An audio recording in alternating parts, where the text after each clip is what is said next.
Assalamualaikum warahmatullahi wabarakatuh. Izin memperkenalkan diri terlebih dahulu. Nama saya Melasi Soleha dengan NPM 2051040196 jurusan Manajemen Bisnis Syariah kelas B semester 4 UIN Raden Lampung. Nah, baik, jadi di sini saya akan menyampaikan atau menjelaskan tiga materi. Yang pertama yaitu tentang manajemen proyek, peramalan, dan yang terakhir tentang pengendalian kualitas guna memenuhi tugas mata kuliah manajemen operasi. Nah, langsung saja untuk materi yang pertama yaitu manajemen proyek atau kerap disebut dengan project management adalah penggunaan metodologi, teknik, dan prosedur untuk mengatur dan melaksanakan proyek secara efektif. Nah, manajemen proyek ini memanfaatkan sebuah tim dan sumber daya secara efisien untuk menyelesaikan tugas proyek dalam batasan anggaran, waktu, dan ruang lingkup.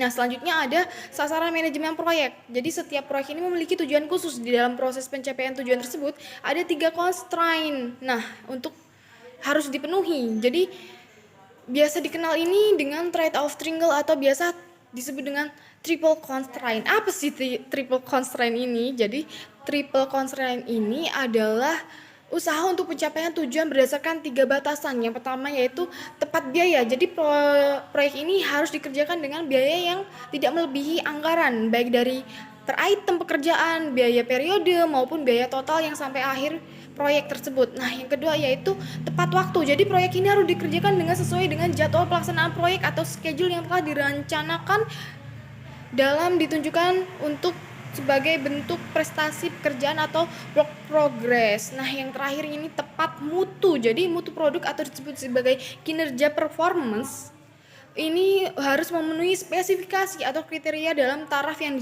disyaratkan oleh pemilik perusahaan. Nah, tujuan manajemen proyek ini yang pertama yaitu efisiensi, baik dari segi biaya, sumber daya maupun waktu. Yang kedua yaitu kontrol terhadap proyek yang lebih baik sehingga proyek tersebut bisa sesuai dengan skop atau biaya, sumber daya, dan waktu yang telah ditentukan. Nah, yang ketiga itu meningkatkan kualitas, dan yang keempat meningkatkan produktivitas, bisa juga menekan resiko timbul sekecil mungkin, koordinasi internal yang lebih baik, meningkatkan semangat tanggung jawab, serta loyalitas tim terhadap proyek tersebut, yaitu dengan penugasan secara jelas kepada masing-masing anggota tersebut. Nah, ada juga nih macam-macam proyek. Jadi proyek ini ada 4 kayaknya. Ada proyek engineering, konstruksi. Jadi komponen kegiatan utama ini terdiri dari pengkajian kelayakan desain engineering, pengadaan, dan konstruksi. Ini contohnya pengembangan gedung, jembatan, pelabuhan, pembangunan gedung, jembatan, pelabuhan, jalan raya, fasilitas industri lainnya. Nah, yang kedua yaitu project engineering manufaktur. Nah, proyek ini dimaksudkan untuk menghasilkan produk baru. Komponen ini meliputi dengan desain engineering, pengembangan produk atau disebut dengan product development, manufaktur, perakitan, uji coba untuk menghasilkan produk. Biasanya ini berbentuk pembuatan generator listrik, mesin, pabrik kendaraan, dan lain-lain. Nah, yang ketiga yaitu proyek penelitian dan pengembangan. Jadi bertujuan untuk melaksanakan penelitian dan pengembangan dalam rangka menghasilkan suatu produk tertentu. Dan yang terakhir ini ada yang keempat ini proyek kapital. Nah, jadi ini proyek kapital ini adalah proyek pemerintah yang berkaitan dengan dana kapital untuk investasi. Contohnya pembebasan tanah, penyiapan lahan, pembelian material, peralatan, manufaktur, pengembangan fasilitas produksi, dan lain-lain. Nah, masuk nih ke materi yang kedua. Materi yang kedua ini peramalan atau forecasting. Jadi peramalan ini adalah proses untuk memperkirakan beberapa kebutuhan di masa yang akan mendatang. Nah, yang meliputi kebutuhan dalam ukuran kuantitas, kualitas, waktu, lokasi yang dibutuhkan dalam rangka memenuhi permintaan barang ataupun jasa. Nah, ada juga nih tujuan fungsi forecasting. Jadi untuk mengkaji kebijakan perusahaan yang berlaku saat ini pada masa lalu serta melihat sejauh mana pengaruh pada masa yang akan mendatang. Nah, peramalan ini juga diperlukan karena adanya time lag atau delay antara saat suatu kebijakan perusahaan ditetapkan dengan saat implementasi. Nah, peramalan juga ini merupakan dasar penyusutan bisnis pada suatu perusahaan sehingga dapat meningkatkan efektivitas atau rencana bisnis.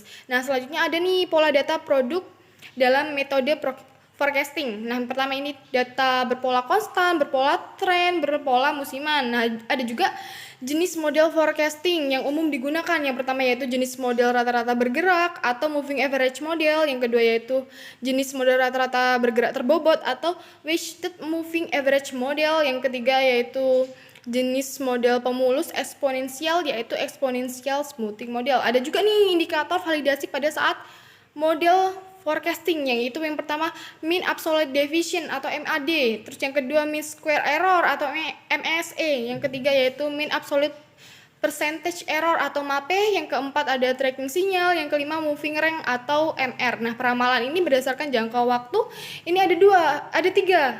Nah, peramalan jangka pendek ini kurang dari 1 tahun, umumnya 3 bulan. Nah, yang kedua yaitu jangka menengah, ini biasanya 3 bulan hingga 3 tahun, dan yang ketiga ini peramalan jangka panjang, ini 3 tahun atau lebih. Nah, selanjutnya ini peramalan berdasarkan rencana operasinya ada 3 juga.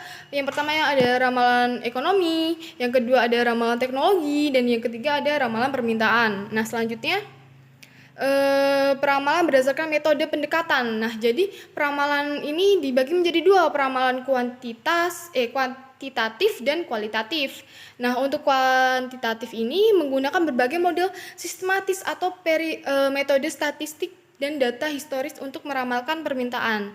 Nah, yang kedua yaitu kualitatif, ini menggunakan intuisi atau pengalaman pribadi berdasarkan dengan pendapat atau judgement dari yang melakukan pengalaman tersebut. Nah, masuk nih ke materi ketiga atau terakhir, yaitu pengendalian kualitas atau biasa disebut dengan quality control. Nah, apa sih quality control? Jadi, quality control ini sebuah proses pengecekan dan pengujian yang dilakukan untuk mengukur serta memastikan kualitas produk yang telah sesuai dengan standar yang ditetapkan oleh perusahaan dalam bisnis tersebut. Nah, tujuan quality control ini memberikan sebuah kualitas atau quality produk dan aktivitas kerja, juga mengontrol biaya, juga ketepatan dalam penyampaian atau delivery, juga menjamin suatu keselamatan atau safety, juga environment atau juga ramah lingkungan, memenuhi suatu keinginan customer terhadap suatu produk dan service, dan terakhir ini menghasilkan sebuah kualitas produk yang baik dan sangat ramah lingkungan. Nah, ada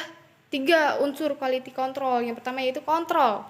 Unsur seperti kontrol dan manajemen harus ada di dalam quality control nih. Dalam quality control ini harus memiliki proses yang terdefinisi dan telah terkelola baik, kriteria integritas dan kinerja suatu identifikasi dan catatan. Nah, yang kedua ini kompetensi untuk mengawal kualitas produk, maka harus ada kompetensi.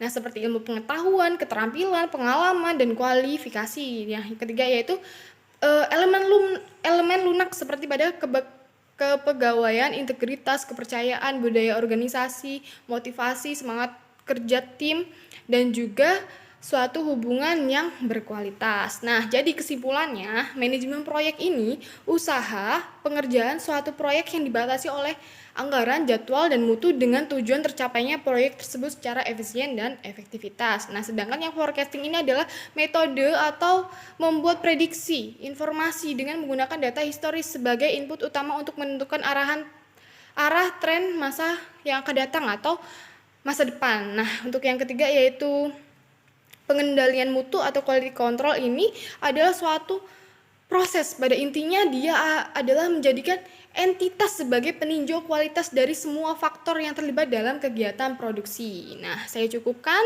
Apabila ada salah kata saya mohon maaf, dan kepada Allah saya mohon ampun. Saya akhiri. Wassalamualaikum warahmatullahi wabarakatuh.